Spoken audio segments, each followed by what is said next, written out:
Putin is losing Crimea and Russian nuclear threats are losing power. These and other topics we will discuss right now. It's our YouTube channel, War and Politics 24. It's me, Irina UZLOVA, and Yuri Rashkin, host of YouTube channel Rashkin Report, and communication instructor of the University of Wisconsin and a county supervisor in Rock County, Wisconsin, is with us. Yuri, glad to see you. Hello, thank you for joining.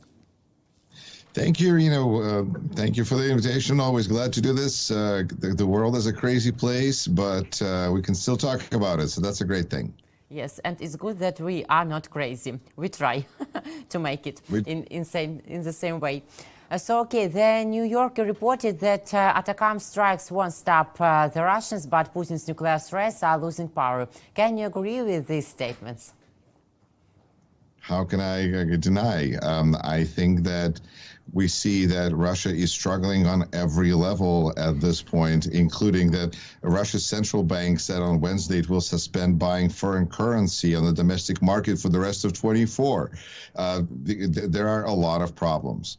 And I think that right now Putin is more than ever concerned about buying time, and so everything I think is being viewed from that perspective of what does he have to do to prolong his slide for as long as possible, or specifically until a different administration comes into White House that is much more willing to find common ground with Russia than the current administration, and perhaps that will have some positive effect on Russia. But I think it's pretty obvious that the problems are far bigger than even stopping the war in Ukraine at this point can contain.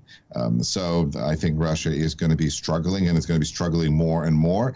And as people, or everyday people in Russia, realize their money just doesn't pay the bills, doesn't buy food, doesn't get them what they need, Russia is going to be facing a lot of problems that they will not be able to postpone until a date certain in the future.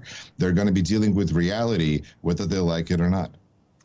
Yes, we see a disaster with ruble in Russian economical sphere. So we see that Rashkin was a threat only for Russian Federation, yes? It is possible that I think that the nuclear hysteria that we are observing is a very real thing, in a sense that, having lived in the United States in early 2000s after 9/11 and seeing how we talked about the weapons of mass destruction that were supposedly in Iraq and how the justification for the war, that pre-war hysteria, that can be manufactured. It is possible to get people that excited about anything if there's enough pressure, and right now we're seeing a hysteria rising up from the Kremlin with Putin and his weird statements and messages without his arms moving, but with all of those terrible things that he says about how they're going to change the nuclear doctrine, and Ukraine couldn't do anything without the guidance and control of the evil West, and so therefore he is justified to do anything and everything. And then, of course, like you said, Areshnik, and then that, and all the merchandising apparently that came with it. I didn't know that weapon systems were coming. Well, of course, I mean, we live in a different world where people name their children Javelin. But in Russia, they have apparently, Areshnik everything from T-shirts to I don't even know what. The vodka brand, I think, is now of this thing. So they're just crazy about this. It's like some countries can create cars. Some countries can raise level of existence for their residents, and some countries like North Korea and apparently Russia can create horrifying weapons and be proud of it, because there is nothing else apparently to be proud of. This is the reduction of all the great culture, of all of that. No, in the end, they're just proud of their bombs, of their ability to destroy the world in a variety of ways. And we are observing in the West how this is like, it's amazing for me, because because I feel like people almost want to buy into this. There's this weird desire to say, wow, things are horrible and they're getting worse and everything is like we're just surrounded by tragedy and things are horrible, and what do we do now? And maybe we should just stop and negotiate in peace and everything will be somehow magically worked out if we just stop fighting now. Even though it's been said for a long time that this war would end, if Russia would stop and if it was fighting, but if Ukraine would stop fighting, Ukraine would end. And so this axiom really hasn't changed. We continue to live in the same reality where Ukraine is fighting for its existence, but United States is now looking at Russia that possibly is threatening to use nuclear weapons, even though it's been threatening it for 3 years.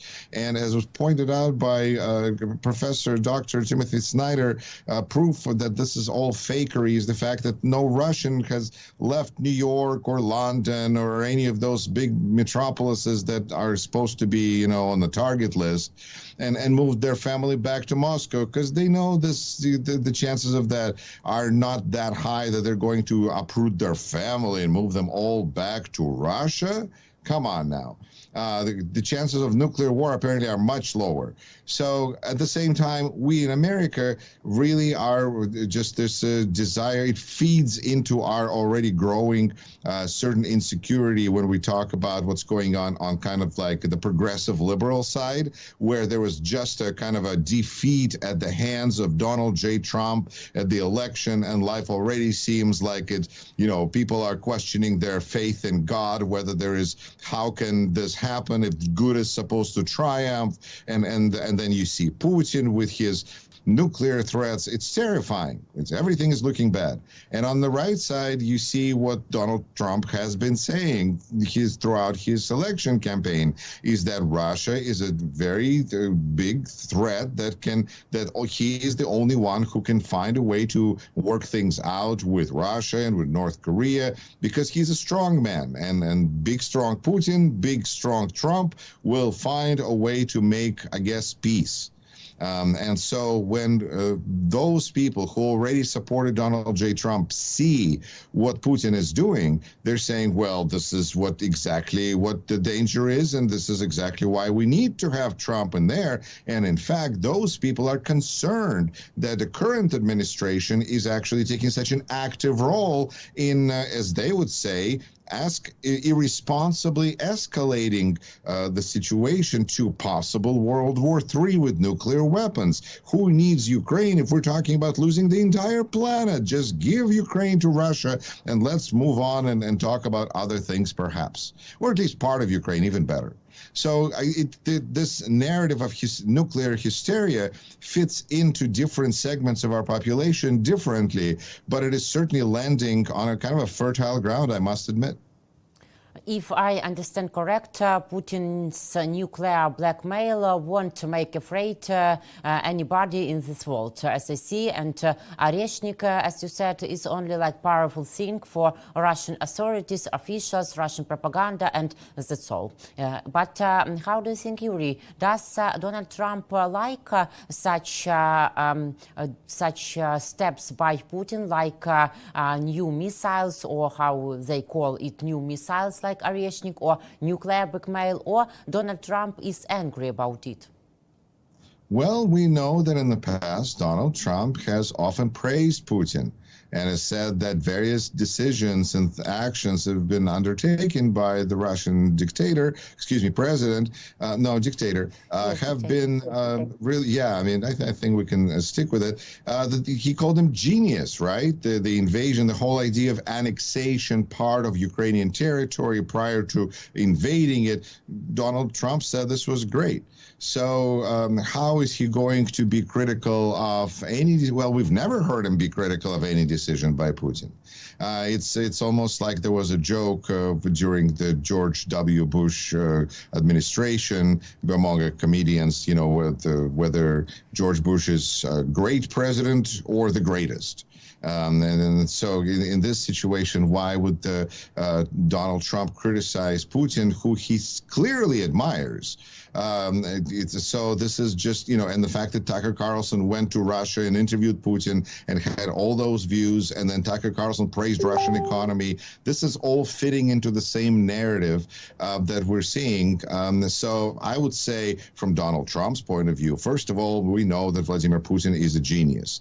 And beyond that, whatever he is doing is a pretty smart move, because this escalation is highlighting exactly what I was just saying, how accurate apparently Donald Trump was talking about Putin, escalation, Joe Biden, World War III, only Trump. Well, now we will have only Trump, who will save us all by making a great deal, although in the past that has been often a challenge. But I think that's where we're existing right now. But we see that Putin joined North Korean troops for first moment. Yes. Second, Putin attacked Dnieper by medium-range ballistic missiles, nuclear escalation. All these things, we see all these points Putin does. So does Trump understand that Putin, by such behavior, shows to whole world that he doesn't want fair peace in any way? Well, we have no reason to presume that Donald Trump wants fair peace or whatever the term. I mean, I think those are very manageable terms for depending on the person. I think that it is pretty clear that from the point of view of the Biden administration, this period of escalation that we're now living in, that is currently peaking with this Oreshnik nut tree, is started with North Korea sending troops and agreeing to take part in the war of Russia against Ukraine. So that is, from the point of view of Biden administration, is what brought on all of this, is that North Korea got involved. So whether it is going to be viewed by the same with the same set of even logical approach by the next administration is unclear. I feel like a historical precedent plays a very useful role here, because when Donald Trump was president, was 45th president, he made an agreement with Taliban and turned over to Afghanistan to Taliban and pulled us out. But that was a different situation than we have now, because at the time the situation was that the deal was made by Trump but executed by Biden. So after Trump. And in this instance, Trump is here for 4 years. So therefore, it would seem like it might make him look weak if Ukraine collapsed. Therefore, he would not be interested in seeing Ukraine collapse, at least during his term. And there's every reason so far to believe that this would be the second, therefore the final term of Donald J. Trump. Therefore, it is impossible to predict what will happen after 4 years, but for the foreseeable future, Donald J. Trump may want Ukraine to exist, simply because it would make him look better. And I think that we should not ignore the possibility of a Nobel Peace Prize that could be awarded to 47th president for ending the war between Russia and Ukraine. And I know that there's people who will say that Sweden will never do that, but who knows? I think stranger things have happened. Sweden didn't join NATO for a long time, but now they have. So maybe a Nobel Peace Prize, maybe appearance of a demonstration of that strong manness that Donald Trump is so prizes and so values. All of those factors will play a positive role. But to say that fairness and justice on their own, I think it is reasonable to expect a transactional president that has been advertised as transactional president to act in a transactional manner, and that's just, those are different types of issues.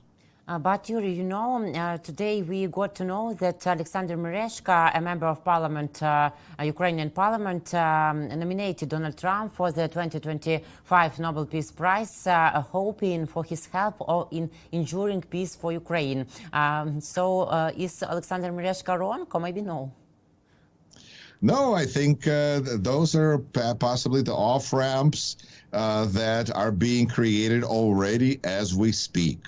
Just as, I thought that I was imagining this reality, it exists. It already is happening right there. But on the other hand, if there is no peace, there is no peace prize. So it's important that for that peace prize to be awarded, that there is peace.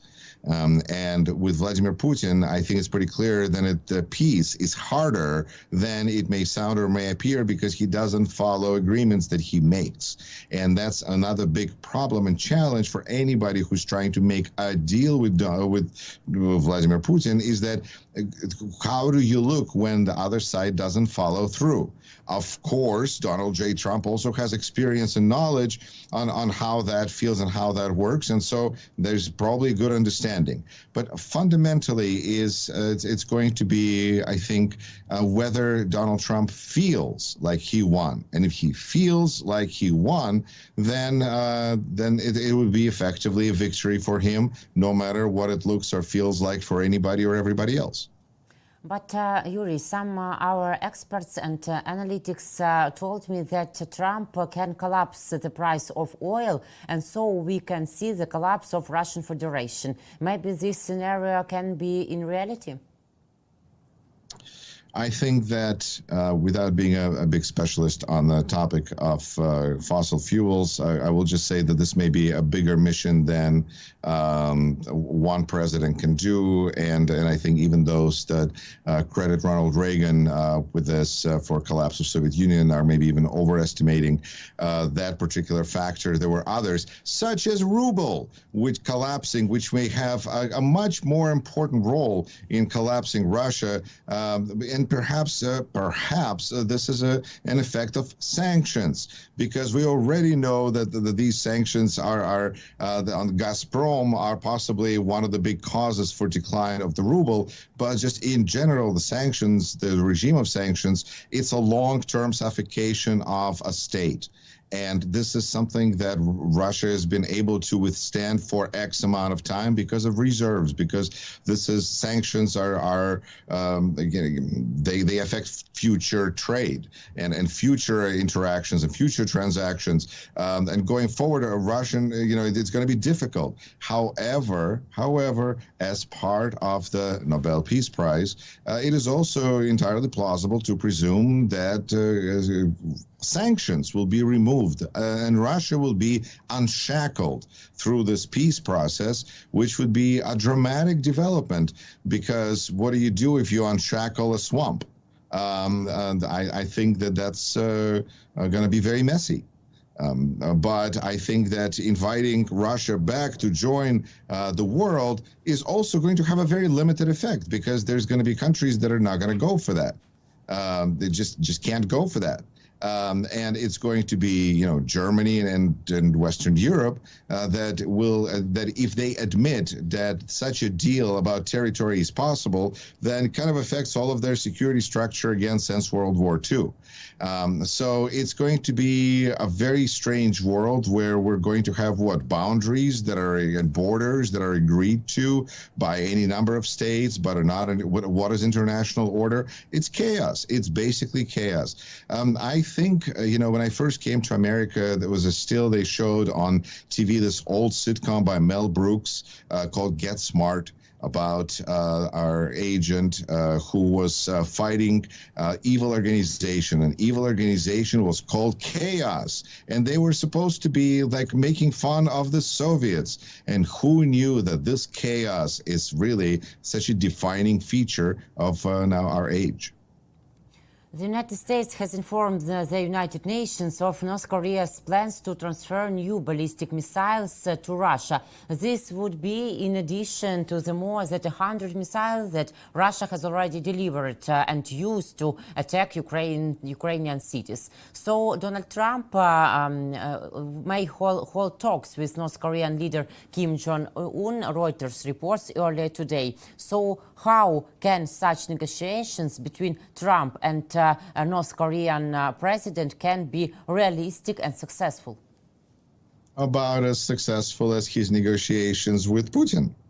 I think we're seeing a very a pattern being set up where democratic heads of democratic states are reaching out for the most part, with the notable exception of Mexico, which is responding back about the tariffs and saying that they can have tariffs of their own against the United States. And there, this could be an interesting dynamic where different countries are going to respond differently in this tariff war that we may be looking at. But negotiations with dictators are not going as swimmingly as at this moment as for Donald Trump as just his interactions with democracies. Unfortunately for all involved, I suppose, or whatever, is that Donald Trump is not particularly interested in good relations with democracies. They're kind of dependent on him anyway. They're kind of his already. Unless he loses Europe, which he might. But his negotiations with North Korea, his negotiations with Putin are going to go slower because when we are shifting from the world of what is the right thing to do and what is the wrong thing to do, which is kind of a paradigm we lived in for a pretty long amount of time, and now shifting into the paradigm of strength and weakness, and how do you project strength and how do you project weakness, it appears that Vladimir Putin and Kim Jong-un are just doing things that are expected in that power dynamic of now you're supposed to play coy. If you're a dictator and you're supposed to be hard to get. Okay, we'll see how that works out. But this doesn't really, it's hard to say that this is seriously taking into consideration actual security. But we will see all of this, how this will turn out. I think it's possible because of chaos particle of this is that anything can happen. But it is also kind of hard to imagine that these relations with North Korea will go very well, because they go better for North Korea if they're not going well, because then they can like a hostage situation, they can ask for more ransom. Why agree right away if you know that these people will want to negotiate with you? Perfect. It's time to increase the ransom. So this is why a lot of people question this approach fundamentally. But now all we are left with is just seeing how it will actually play out, and whether those that were opposed to it were correct, or whether this is actually the right way forward to peace and prosperity for all. Donald Trump is considering retired Lieutenant General Case Kellogg as a special envoy to Ukraine to negotiate about ending Russian-Ukrainian war. What do we know about this man, and what will Trump's special envoy for Ukraine decide? Or will he only carry out Trump's will? Irina, I think it's very important here to understand that by naming an envoy, and from last information that I just saw as possible right before we did this interview, is that he's been named. So we'll see if it still is the fact by the time people actually are seeing our conversation. It's amazing the speed of information. We'll just now do news only live, because recorded is impossible. But this Lieutenant General Keith Kellogg was chief of staff for the White House under President Trump 45, his first administration, and also with Mike Pence has worked. And so this this person, this very experienced, actually very elderly statesman, he's 80 years old, offered a plan to President Trump whereby everybody except for Ukraine gets everything that they want, and Ukraine gets kind of like peace. And peace for whatever is Ukraine. So we are moving the conversation, the topic of the borders of 1991 kind of off the table. We're moving NATO off the table. And we're saying that if Ukraine wants to get more aid, Ukraine needs to sit at the table, at negotiation table, and there you go. On one level, it can work out great. Sure, Ukraine may be very willing to offer people who will agree to negotiate on its behalf in exchange for continued military aid, and then just wait for Russia to show up. But it may also have unpredictable consequences, and it's important to acknowledge here that by naming an envoy, President is already showing that this is, on one hand, an extra important task because he is naming a special person to handle this task. But at the same time, he is also shifting his individual perception of certain responsibility away from himself onto this other person. Keith Kellogg, retired lieutenant general, because under current administration, there is no envoy for Ukraine because we have President Biden, who is our guy in charge of foreign policy, and he's got a Secretary of State who does the things that Secretary of State does, and we don't have a special envoy for Ukraine. Now we will. And whether this plan will work, whether there will be other features incorporated like autonomous zones that were mentioned by other candidate for the position, Mr. Grinnell. Either way, this is going to be a plan that ultimately will have to be somehow supported by Trump via a tweet or X in the middle of whatever when we find out that he agrees to something, but we don't know how Putin will respond to this at all. And therefore, this possibly can make Donald Trump, in the eyes of many people, appear to be weak. But once again, if Donald Trump does not feel that he is weak or that he lost anything like his clothes, and it's still perfectly well-dressed president. Clear, Yuri. And one more question, please. Ukraine continues to pave the way for the liberation of our Crimea, not Russian Crimea, and Putin's military airfield and military college were attacked by Ukrainian drones and maybe even missiles. And how do you think, how much does it hurt Putin understanding about losing Crimea in nearest future? And I think that when long-range missiles were previously launched on Crimea, Putin was silent. Does he really understand that Crimea doesn't belong to the Russian Federation? Every attack by weapons that were supposed to bring on Oreshnik down upon all of us, that are not resulting in Oreshnik being brought down upon all of us, at this point highlight, yes, Putin's unpredictability, but also Putin's weakness.